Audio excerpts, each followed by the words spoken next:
경매수걸 현미경의 치우입니다. 가끔 경매 물건을 보면요, 진짜 쉽게 해결이 날 것 같지 않는 그런 물건들이 보여요. 권리나 소유 관계가 너무나 복잡하거나 또 이해관계가 첨예하게 얽혀 있거나 묘지가 있거나 그런 진짜 쉽게 돈이 안 될 것 같은, 쉽게 돈으로 처리할 수 없는 그런 물건들이죠. 그런데 이런 물건들은 뭔가 하자가 있음에도 불구하고 딱 하나 끌리는 게 있어요. 그게 뭐냐면 바로 가격이에요. 이런저런 것을 다 따져봐도 가격이 참 착하고 매력적일 때가 아주 많더라고요. 이런 물건을 아마 대부분 투자자들이 본 적이 있을 거예요. 가격은 참 매력적인데 어떻게 쉽게 해결이 돼서 수익까지 이어지기가 녹록치 않은, 만만치 않은, 아니 이득을 얻기에는 좀 찜찜한 그런 물건들이 눈에 들어오는 때가 있어요. 그런데 누군가는 그런 물건을 또 덜컥 낙찰을 받더라고요. 해결이 안 돼서 곧 다시 경매에 나올 것 같은데 기다려도 경매에 다시 등장하지는 않더라고요. 뒤바꿔서 얘기하면 잘 해결이 되었다는 이야기죠. 그때는 또 그 물건이 또 되게 아깝게 느껴지더라고요. 이번에 봐야 할 물건은요, 2019 타경 102-032 물건이에요. 군포시 당동에 있는 주택입니다. 보기에는 멀쩡한 물건인데 이 물건은 가족 간의 지분이 나뉘어진 물건이에요. 아내와 자녀들에게 상속이 되었는데 그중 한 명의 지분이 나온 물건이죠. 다른 것은 둘째치고 얼른 보면 입지가 상당히 뛰어난 물건이에요. 그런데 그 입지라는 것을 언뜻 봐서는 안 되고요, 요모조모 뜯어보고 생각에 생각을 더해서 결정해야 되는데 바로 위 큰 도로와의 접근성이 좋다라는 장점을 우선순위에 두고 제 지인이 낙찰을 받았습니다. 아주 짜릿했죠.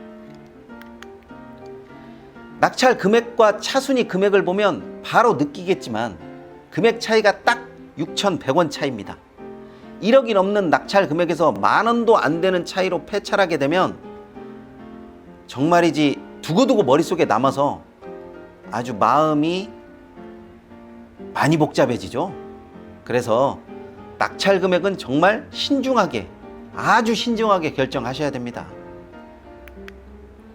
짜릿하게 낙찰 받은 것을 뒤로 하고 이 물건은 낙찰 후 처리가 상당히 만만치 않은 그런 물건이에요. 자, 그러면 여러분들은 어떤 전략을 짜서 수익으로 이어지게 하시겠습니까? 지분이 가족들이니까 가족들 보고 사라고 하는 그런 방식이 제일 나은 방법이고 가장 선호하는 방법이겠죠. 저도 그렇게 생각합니다.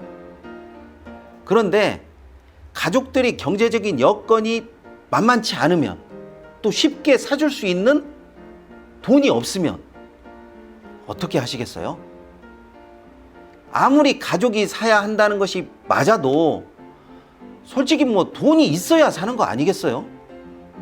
그리고 아무리 가족이 돈이 없다고 하더라도 낙찰자가 손실을 볼 수 있는 것은 아니잖아요. 자, 이렇게 사야 할 사람이 돈이 없으면 이때부터 조금 깝깝해집니다. 낙찰을 받고 가족 간의 내막을 알고부터는 솔직히 만만치 않은 일들이 동시다발적으로 터져 나와요.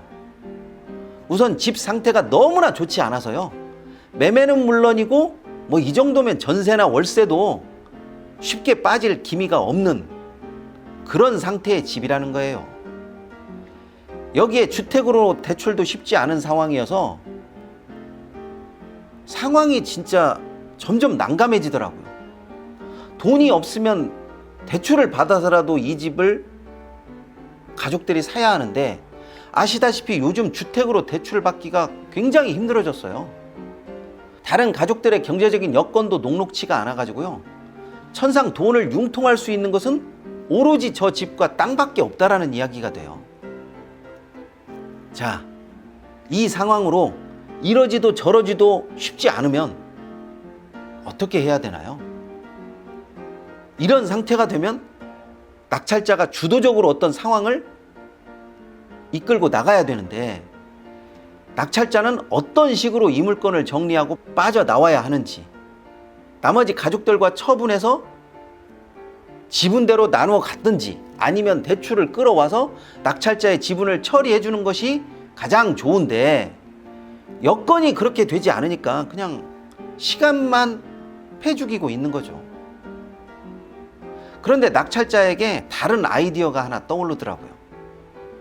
주택으로 대출을 받지 못하면 토지로 대출을 받는 것이 어떨까요? 가장 현실적인 방법이죠. 정부 정책이 주택 대출을 꽉 틀어막아 놨지만 토지 대출은 어느 정도의 대출의 여지를 남겨두었으니까 결국은 이 방법이 제일 만만한 방법이 되는 거죠. 결국 여러 가지 논의가 있었지만 교통정리가 필요한 상황에서 집을 허물고 토지로 대출을 받아서 낙찰자의 지분을 처리하는 것으로 결론이 나게 됩니다. 결론이 그렇게 났다고 해도 철거 비용은 어떻게 할 것이며 또 대출을 받아서 어느 정도 금액으로 매수할지 이런 것들은 다 이익을 다투는 일이라 옥신각신 큰 소리가 안 날래야 안 날 수는 없는 거죠. 돈 가지고 다투는 것은 사실상 꽤 힘든 일이에요. 그래도 낙찰자가 의지를 가지고 밀어붙인 결과 토지 대출을 받아서 낙찰자의 지분을 매입하는 쪽으로 일정 부분 가닥을 잡아가지고 끝이 났습니다. 아주 큰 이익을 얻지는 못했지만 그래도 꽤 짭짤한 수익을 얻을 수 있었기에 이제는 어느 정도 웃을 수 있었던 것 같아요. 늘 말씀드리지만 부동산 경매나 공매에서는요, 낙찰이 끝이 아니에요. 낙찰됐다고 해서 박수치고 끝날 일이 아니라는 거예요. 항상 새로운 시작이고 낙찰 이유가 어떻게 되느냐에 따라서 투자자의 이익이 또 그리고 투자자의 수익이 결정이 되는 거죠. 다른 물건도 마찬가지겠지만 지분 경매는 나머지 공유자들을 어떻게 설득하고 또 어떤 식으로 협상을 하느냐에 따라서 진짜 많은 것이 달라져요. 그런 기본적인 계획, 또 그런 확실한 출구 전략, 이런 것들이 처음부터 어느 정도는 세워져야 합니다. 도중에 상황이 바뀐다면 또 유연하게 대처할 수 있는 그런 계획으로 변경되고 또 그런 능력도 길러야 된다라고 생각해요. 이번 이야기를 들은 여러분은 지분 경매에서 공유자를 어떻게 설득하고 협상을 하시겠어요?